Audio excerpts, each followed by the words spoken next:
Welcome back to the deep dive. Today we are opening up a really surprising window into history. We're not using war maps or, political treaties. We're looking through the dinner plate. A very specific dinner plate. We're analyzing the daily diet of Adolf Hitler using this incredible stack of sources you provided. Exactly. And our mission is direct.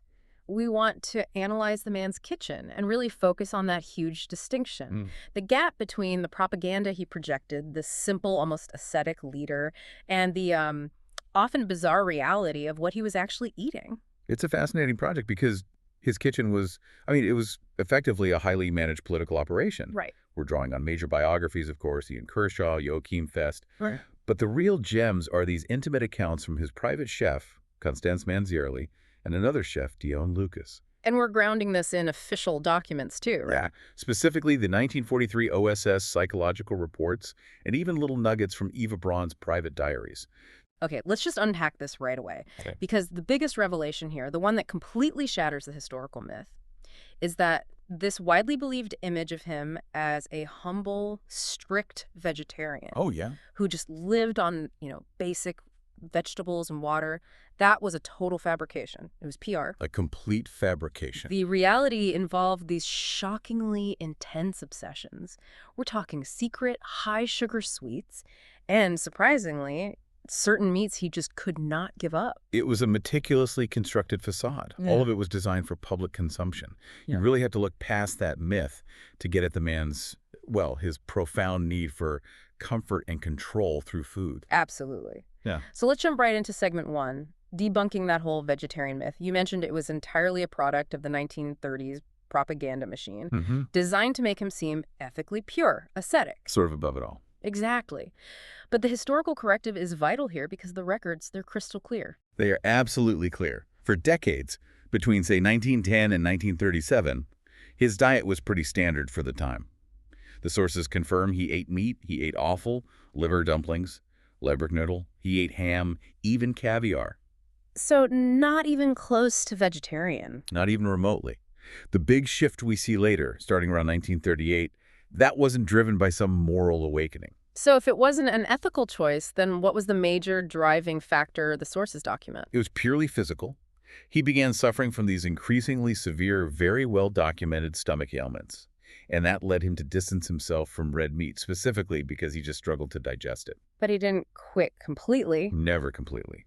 The sources, especially his personal staff, confirm he'd still occasionally sneak a piece of ham or, as we'll get into, his favorite liver dumplings. That distinction is so critical. It wasn't about loving animals. It was about avoiding intense stomach pain. Right. So if the reason was physical, why did the propaganda machine push the ethical angle so hard? Did they ever officially acknowledge the digestive issues? That's a great question, because no, they absolutely did not. The propaganda machine just took his physical limitation, this difficulty digesting heavy food, and immediately rebranded it. As an ethical commitment to vegetarianism. Exactly, because that image served the political goal of the pure leader way better than the truth of the sick leader. Wow. Dion Lucas, one of the chefs, she captured it perfectly. She observed he avoided meat not because he hated it, but because he felt it literally weighed him down. It made him feel weak, uncomfortable. Which he couldn't afford to show publicly. Never. That makes perfect sense. So he's substituting physical comfort for this perceived ethical high ground. And here's where it gets really interesting on the psychological side. The OSS reports, they mention a clear shift.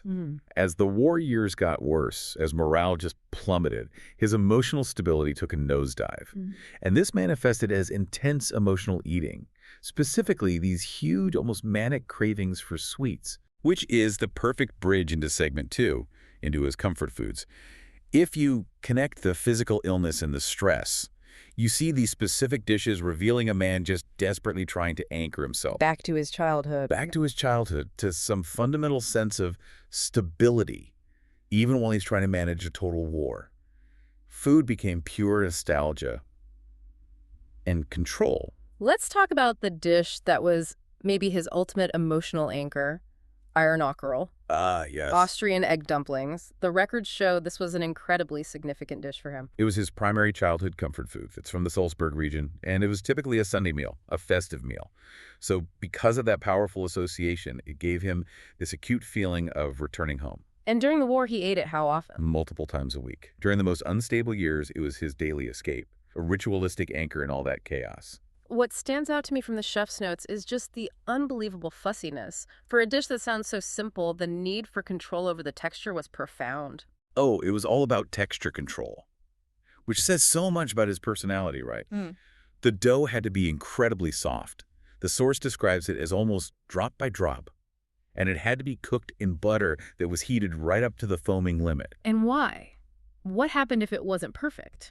If there was any slight deviation, the nockerel would harden. And if they were hard, he would often just refuse to eat them. So this wasn't simple peasant food served simply. Not at all. It required specialized technique and absolute consistency, the same level of control he tried to exert over everything else. So even his comfort food was subject to dictatorial standards. Okay, let's pivot back to that one meat product he kept eating.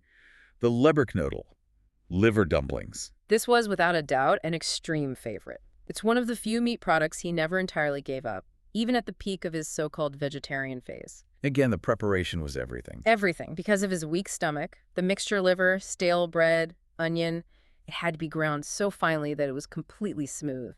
A pure rissouse texture. Because if it was granular, it would instantly upset his stomach and he'd send the dish back. His cheating had to be flawless, basically a puree. And how were they cooked? Unlike a traditional preparation where you might boil them, his chef had to cook them at a very, very low temperature, a slow simmer, just to prevent them from disintegrating. Wow. And they were always flavored with nutmeg and marjoram. The whole kitchen operation was just defined by accommodating these intense sensitivities. And then there's the really odd one, spaghetti. Right. Eva Braun's diaries note that people around him were genuinely shocked by his attachment to something so, non-German, simple pasta with tomato sauce. It's the simplicity that's so deceiving. Because again, the private culinary requirements were extensive. The chef's notes reveal that his sauce wasn't flavored with onion, which is standard. It was flavored primarily with carrot. To reduce the acidity. Exactly, to reduce the acidity which bothered his stomach. But here's the most telling detail, the one that links back to his emotional coping. He absolutely demanded that sugar be added to the sauce. There it is. The sweet tooth again, even in a savory dish. That brings us right into segment 3, the obsessive sweet tooth and the total paranoia around his meals. We have to talk about the terrifying scope of that sugar addiction, which is confirmed by the 1943 OSS report. This is where we really shift from physical limits to a deep-seated psychological crisis. That OSS psychological profile, it didn't mince words. It talks about his reliance on sweets as a substitute for emotional and political control. It documented his chocolate consumption alone at between 250 and 400 grams daily. 250 to 400 grams. Daily. That's almost a pound of chocolate every single day. That's not an indulgence, that's a dependency. It's a massive dependency. And it got worse as the war turned against him. He just retreated further and further into these comfort mechanisms. And it wasn't just chocolate. No. His documented favorites included cherry strudel, cream strawberry cake, Bavarian cream. His private chef, Constance Manziarli, she described him as eating sweets like a child. Every dessert had excessively high sugar levels. And if that wasn't enough, the sources say he would often add even more sugar to sweet wines. That intensity, that craving for control, it didn't just stop at flavor, it exploded into full-blown paranoia. The fear of being poisoned defined every single meal. It dictated the entire logistical operation of his bunker, his headquarters, everything. He was so terrified he employed a dedicated team of food testers. The Virali and Probiarin. Literally, the taster girls. Their harrowing job was to test every single dish of every meal before he would even look at it. And what's really unsettling here is the depth of that distrust. The sources say he sometimes didn't even trust his own chefs, which means he didn't just wait a few minutes after the tasters ate, right? No, the paranoia was so consuming, he sometimes waited for hours after they finished their portions just to be sure they didn't collapse from some slow-acting toxin. Think about the implications of that.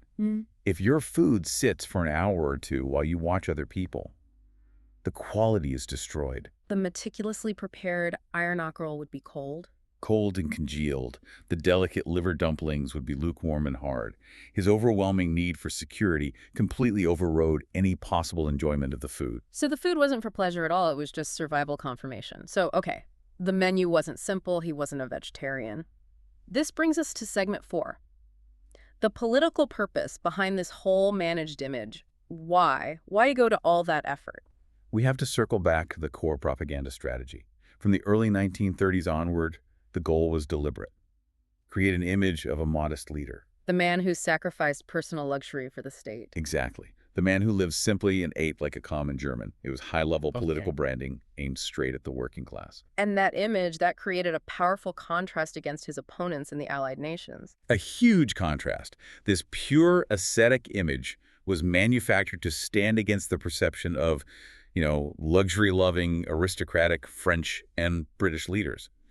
Hitler was supposed to be the humble man of the people. But the reality of his kitchen operation tells a completely different story. It's pure theater. Despite the simple menu descriptions that were leaked to the press, the operation itself was incredibly complex, opulent even, in terms of staff and security. You're talking 4 to 6 specialized chefs. At least, all dedicated solely to him, just to manage his fussiness and his paranoia, and the security protocols, as we've said, were just overwhelming. Let's use the menu examples from the sources to illustrate this. The complexity hidden by the simplicity. They're so revealing. Records from his Berlin HQ in 1936, this is before the full vegetarian facade, show meals with his complicated iron ockerel, vegetable purees, potato pastries, fruit tarts, multiple creamy desserts. That is not a meager meal. Not at all. And then, even at the Eastern Front HQ in 1942, at the height of the war, the records show daily vegetable soups, light cheese pasta, and lots of sweets.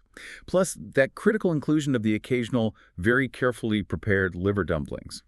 The simplicity was always just a story, a cover for a complex, demanding, paranoia-driven operation. So what does this all mean for you, the listener? The sources confirm the vegetarian simple eater image was historically a product of intentional manipulation, influenced by propaganda, his severe digestive illness, these paralyzing security fears, and, ironically, deep childhood comfort memories. The conclusion is undeniable. Yeah. He was not a strict vegetarian. He was certainly not a simple eater. He was heavily addicted to sugar. And his entire table, from the texture of a dumpling to the temperature of his wine, was managed by this devastating combination of external image control and internal paralyzing paranoia. And all of it, every single bite that required specialized staff and security measures, was filtered through the Vorlian Proberinnen before he'd risk his life for a cold dessert. The sources you provided really do break down the historical truth behind the legend. And if security and propaganda dictated something as fundamental as a dictator's daily plate of food, dictating whether a dumpling was soft enough or if there was sugar in the tomato sauce, we have to consider something.